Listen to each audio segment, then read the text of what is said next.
Hello ulit sa inyong lahat. Ay natapos natin ang isa nating recipe. Isusunod natin itong isa nating recipe. Ang lulutuin natin ngayon ay beans. Ayan, beans siya.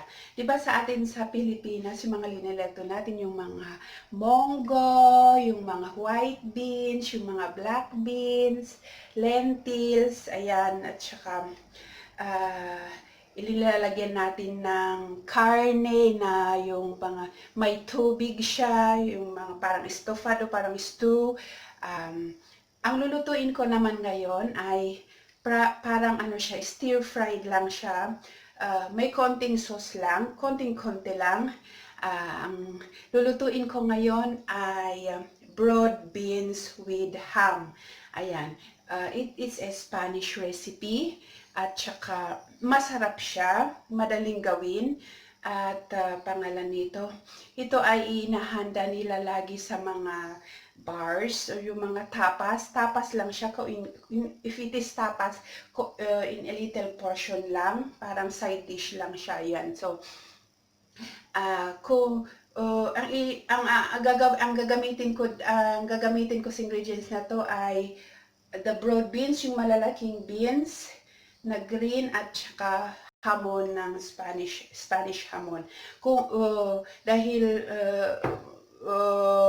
sa Pinas, gagamitin natin kung pwede yung mga normal hamon, ayan, at saka pangalan nito, yung beans. Lutuin muna natin yung beans. Ayan, so sana sa recipe ito may matutunan kayo ulit. So, let's start cooking. Coming up! So, mag-start tayo ng ating pagluluto, ang ating paghihiwa. Ang ating ingredients ay parsley, onion, garlic, and this habas, these beans. These beans, ito ay sa Pilipinas yung malalaking beans, at saka itong ating ham. Ayan. Kung walang ganitong ham, pwede nyo gawitin yung, what do you call that one? Yung normal ham. Ayan. So, let's start chopping our ingredients. So, start natin i-chop itong onion. Ayan.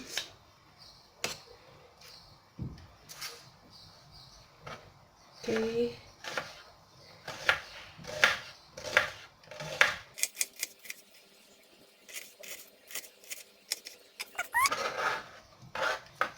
Ang ating garlic.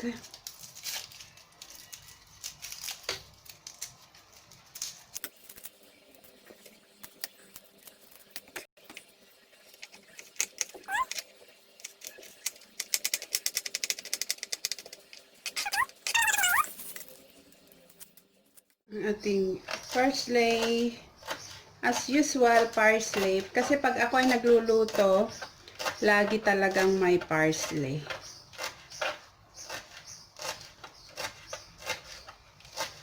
Yan.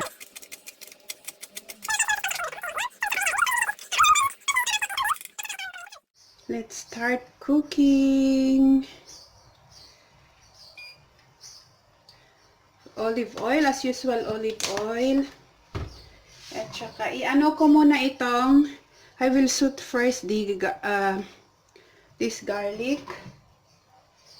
Ayan. Gawin natin muna itong brown. Ipra-brown natin itong garlic.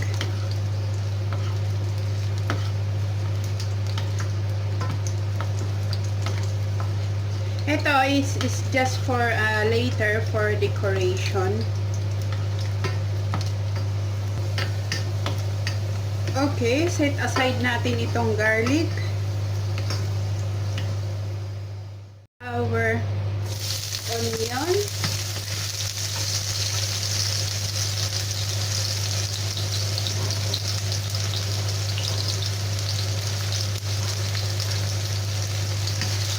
Our chopped garlic.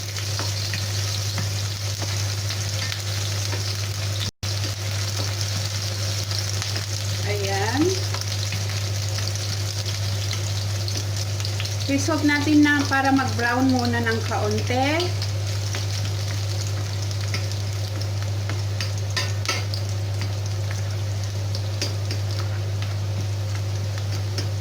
Yan.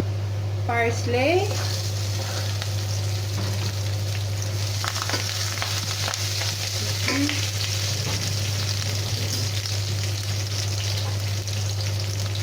Now, ito. Maglagay tayo ng vegetable cubes. First. Yan.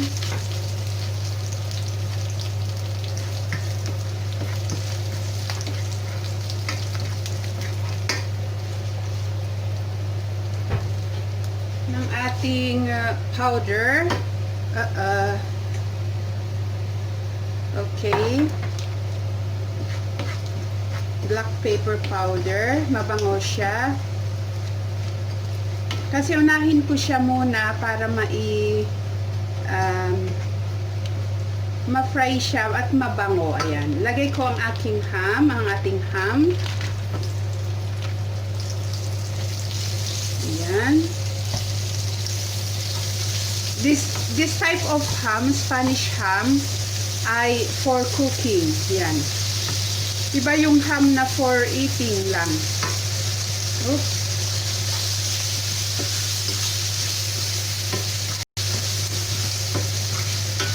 Okay.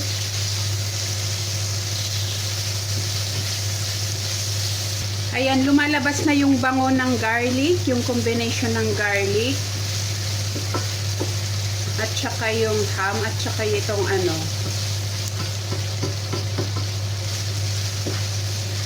sibuyas. Yan. Masarap siya. And now, ilagay natin itong ating beans. Ayan, malalaki siya, oh. Hindi ko alam kung anong tawag dito sa Pilipinas. Pero merong ganito sa Pilipinas. Yan. Ito, siniserve nila ng tapas in bars. Dito sa Seville, ng restaurant, tapas. Ayan.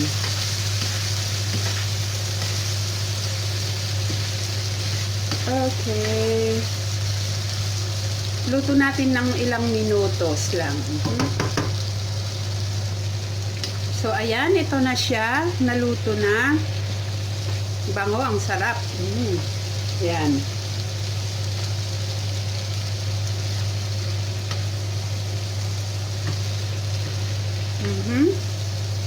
Pwede ito sa Pilipinas.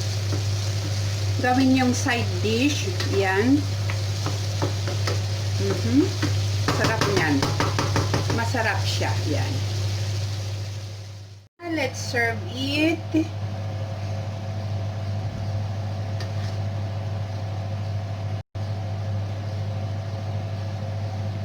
Yan. Ganon.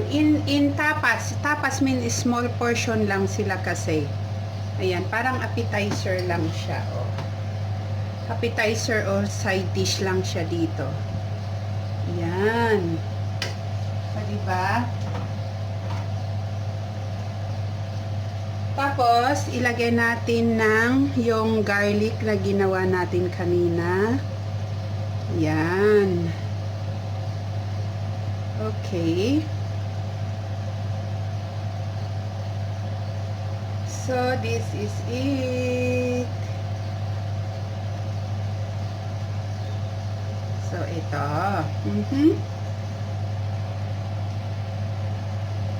So, dagdagan nyo pa ng decoration. Gusto ng decoration? Ayan siya. So, this is it. Ito ang tinatawag nila habas con jamon. Ayan. Beans with ham. It's a Spanish recipe. So, that's it. So, ito ang ating habas con jamon. It's a Spanish recipe.